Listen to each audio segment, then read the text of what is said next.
Correct తెలుగులో చెప్పాలంటే. అవును. అంటే మనం ఆర్థిక ధరలతో యుద్ధం గాయాలు, చేయాలి. ఆర్థిక గ్యాస్ కొరతతో ఇబ్బందులు యుద్ధం చేయాలి. ఇక ఆయిల్ నుంచి కొరతతో పెరుగుతా యుద్ధం ఉంటాయి. చేయాలి. కాబట్టి మనము ఎంత స్వీయ పొదుపు, స్వయం నియంత్రణ చేస్తే అంత మంచిది. ఓకే. నలుగురు ఎళ్ళాల్సిన కార్‌లో ఒకళ్ళెళ్ళొద్దు. హ్మ్.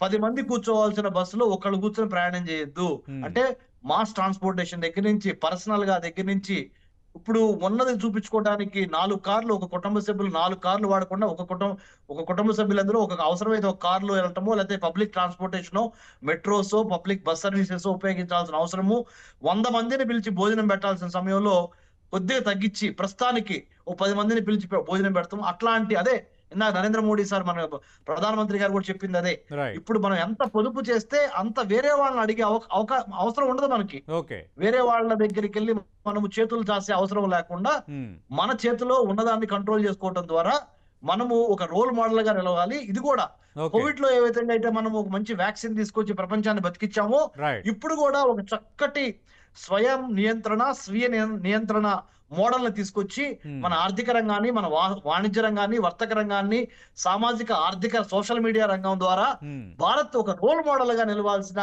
ఆవశ్యకత, అవసరము రైట్. ప్రపంచ చరిత్రలో మనకి భారతదేశానికి ఒక అవకాశం వచ్చింది. సువర్ణ అవకాశం okay. To show hour metal. Okay. అంటే ఇప్పుడు మనం హర్మూజ్ జలసంధి జోలుకొస్తే గల్ఫ్ జలాల్లో మందుగుండ పాత్రలతో సమాధానం ఇస్తామని ఇరాన్ వార్నింగ్ ఇచ్చిన 24 గంటల్లోనే ట్రంప్ ఈ ప్రకటన చేశాడు. అవునండి. దీని వెనక మతలబ్ ఏంటి? Simple sir. ఈ వార్ స్ట్రాటజీలో ఇదొక భాగం సార్. శత్రువుని గజిబిజి చేసి, గందరగోళం చేయటం, ఎట్లైనా సరే సామం, దానం, భేదం, దండం వాడి యుద్ధం గెలవటం అనేది చాలా అవసరము. దాంట్లో భాగంగా సైకలాజికల్ ఆపరేషన్స్ అంటారు. సయాప్స్ అంటారు. హ్మ్. యుద్ధ తంత్రంలో ఒకటేంటంటే శత్రువుని ముఖ్యంగా గందరగోళంలో పెట్టాలి. నా నెక్స్ట్ మూవ్ ఏంటో శత్రువుకు తెలియకూడదు. ఒక పక్కన ఒక మాట అంటున్నా. ఇంకో పక్కన ఇంకో మాట అంటున్నా. అది కూడా ఎవరు దేశాధ్యక్షుడే చెప్తున్నాడు. ట్రంపే చెప్తున్నాడు. నేను మిమ్మల్ని ఇబ్బంది పెడతాను. మీరు గనక స్ట్రెయిట్ ఆఫ్ హార్మూజ్ ఓపెన్ చేయకపోతే అని. ఓకే. మళ్ళీ ఎమ్మటనే నేను మీకు 5 రోజులు సంధి ప్రకటిస్తున్నాను. 5 రోజుల పాటు యుద్ధం చేయనని చెప్తున్నాడు. హ్మ్. ఇప్పుడు ఇది ఎన్నెందుకు చెప్తున్నాడంటే సైకలాజికల్‌గా ఇరాన్ వెనుకున్న దేశాలు లేకపోతే ఇరాన్ వెనుకున్న శక్తుల్ని రైట్. అయోమయంలో పెట్టి ఓకే. తన పని తాను చేసుకుంటా పోతాడు. హ్మ్. మీరు చూస్తా ఉండండి. హ్మ్. ఇది యుద్ధం ఆగదు. ఓకే. దాడులు ఆగవు. హ్మ్. ఇది ఇంకా పెరుగుతానే ఉంటాయి. 5 రోజుల బ్రేక్ అని ట్రంప్ ఒక ప్రకటన చేశాడు. ట్రంప్ కుట్ర అలాంటి చర్చలేమి జరగలేదు అని ఇరాన్ ప్రకటించింది. అంటే ఖచ్చితంగా ఈ 5 రోజులు యుద్ధానికి నిజంగా ట్రంప్ విరామం ఇస్తాడా? ఒకవేళ ఇస్తే 5 రోజుల తర్వాత ఏం జరగచ్చు? యుద్ధం పరిస్థితి ఎలా ఉండొచ్చు? సార్ మీకు American fighter jets, B two stealth bombers కొన్ని బాంబులేయటం కనపడకపోవచ్చేమో గానీ 5 రోజులు హ్మ్. సైబర్ స్పేస్‌లో దూరి అన్ని ఫెసిలిటీస్‌ని ఇబ్బంది పెడతం ద్వారా అంతర్జాలం ద్వారా మాయాజాలం జరుగుద్దండి అమెరికా వైపు నుంచి. గుర్తుపెట్టుకోండి. ఓకే. అంతర్జాలం ద్వారా మాయాజాలం. మాయాజాలం జేసి ఇరాన్ వెనుకున్న దేశాలను గాని, శక్తుల్ని గాని స్పేర్ చేయకుండా కొడతా ఎళ్ళిపోతా ఉంటారు. హ్మ్. సో, ఇది చెప్పేదొకటి, చేసేదొకటి. దాన్ని మనం గుర్తుపెట్టుకోవాలి. ముఖ్యంగా ఇరాన్‌కి ఈ పాటికి అర్థమై ఉంటది అమెరికా వ్యూహం. హ్మ్. సో, మనము మీ ద్వారా 10 టీవీ ద్వారా నేను కోరుతుందేంటంటే, మన తెలుగు ప్రజలందరి యొక్క లేదా భారతీయుల యొక్క సంక్షేమం కోసం మనం చేయాల్సింది మళ్ళీ రిపీట్ చేస్తున్నాను హ్మ్. సతీష్ సార్. హ్మ్. మీ ద్వారా మనం భారతీయ విదేశీ వ్యవహారాల మంత్రిత్వ శాఖని ఇంకా ఎక్కువ మంది ఆఫీసర్స్‌తో, ఎక్కువ మంది స్టాఫ్‌తో మనము రిక్రూట్‌మెంట్ చేసుకోవాల్సిన అవసరం ఉంది ఇప్పుడు. ఎందుకంటే, 1,00,00,000 మంది పైగా భారతీయులు గల్ఫ్ కోఆపరేషన్ కౌన్సిల్ కంట్రీస్‌లో ఉన్నారిప్పుడు. అవును. ఇది చిలికి చిలికి గాలివానయ్యి ఈ మిగతా కంట్రీస్‌లో గనక ఇంకా అంటే ఈ యూఏఈ, సౌదీ అరేబియా, బహ్రెయిన్, కువైట్‌లో మన తెలుగు వారికి లేదా మన భారతీయులకి ఇబ్బందికర పరిస్థితులు రాకముందులే మనం వాళ్ళని అక్కడి నుంచి సురక్షిత ప్రాంతాలకు తరలిస్తారా? లేకపోతే వాళ్ళకి కౌన్సెలింగ్ ఇచ్చి అక్కడే పెడతారా? వాళ్ళ మంచి చెడులేంటి?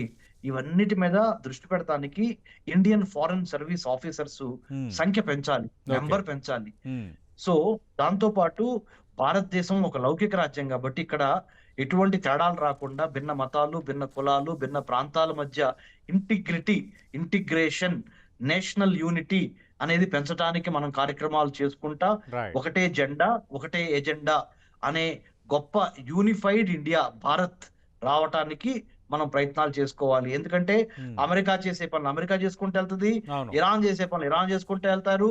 ఇరాన్ వెనుకున్న చైనా ఇరాన్‌కి మద్దతుగా ఏం చేయాలో అది చేసుకుంటూ వెళ్తది.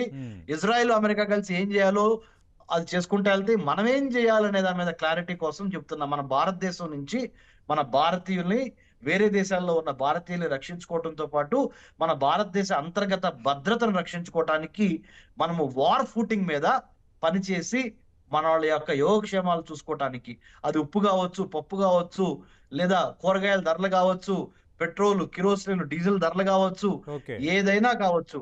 పొదుపుగా వాడి ఆధారపడటం తగ్గించి ఓకే. ఉన్న వనరుల్ని జాగ్రత్తగా ఖర్చు పెట్టుకొని ఎవరి దగ్గర మనము దేహి అనకుండా ఉండే విధంగా మనము మానసిక సంసదతో పాటు దాన్ని మనము యాక్షన్‌లో కూడా చూపించడం ద్వారా భారత్ ఒక రోల్ మోడల్ అవుద్ది. ఓకే. అంటే ఇక్కడ ఖమేనీ ఎప్పుడైతే చనిపోయాడో తనయుడు ముజ్తబా ఖమేనీ ఇరాన్కి సంబంధించి ఒక రకంగా సుప్రీం కమాండర్గా బాధ్యతలు స్వీకరించాడు. తర్వాత వార్ఫేర్ మారింది.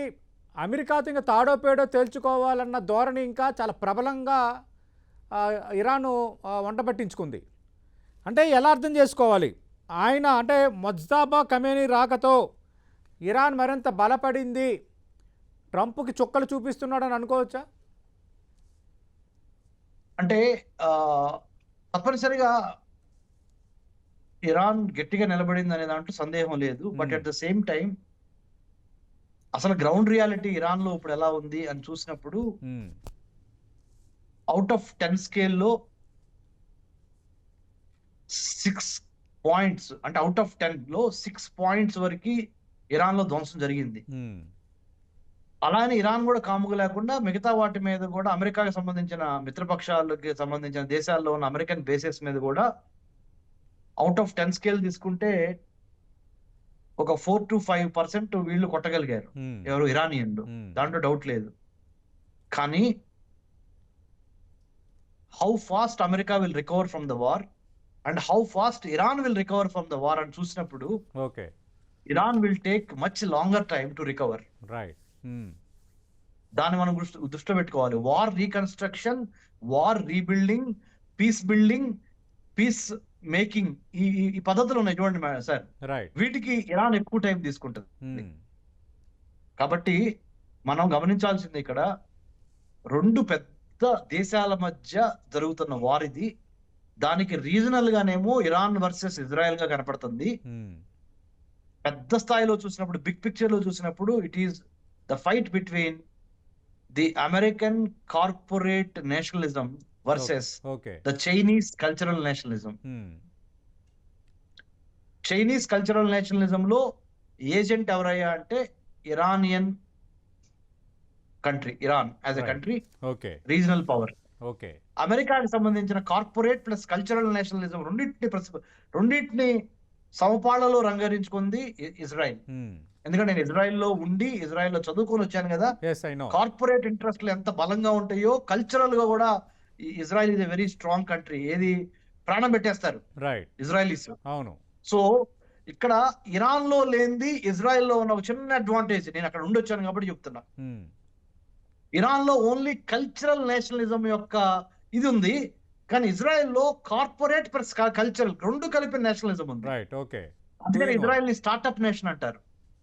సో ఇక్కడ మనము ఈ యొక్క వార్ గేమ్ ని అర్థం చేసుకొని భారతదేశానికి ఏమేం కావాలో దానికి మనం సమాయత్తం కావాలని నేను కోరుకుంటున్నా. రైట్. థ్యాంక్ యూ రమేష్ కనికంటి గారు.